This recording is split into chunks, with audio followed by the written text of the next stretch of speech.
The president must be held accountable. No one is above the law. Calls for impeachment now official. Congress is moving forward with an inquiry into President Donald Trump.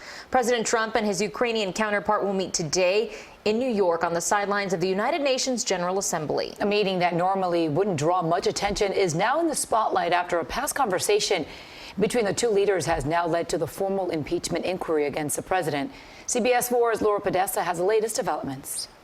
Accountable. No one is above the law. House Democrats are moving forward with a formal impeachment inquiry into President Trump, Calling upon a foreign power to intervene in his election.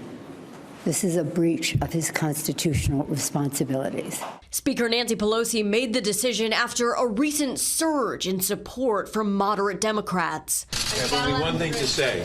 Full speed ahead.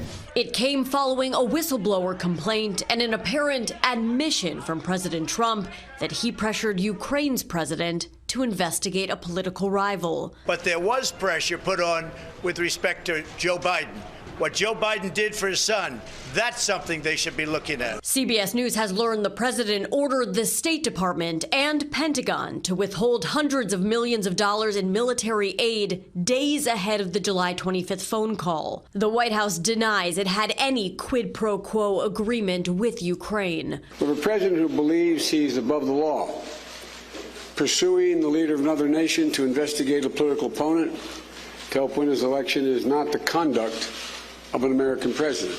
Republicans are so far sticking with the president. They want to continue this witch hunt of trying to impeach the president because they don't agree with the results of the 2016 election. The Trump administration is expected to release a transcript of the phone call today. It was a perfect call. The House and Senate Intelligence Committees are both trying to set up interviews with the whistleblower. Laura Podesta, CBS News.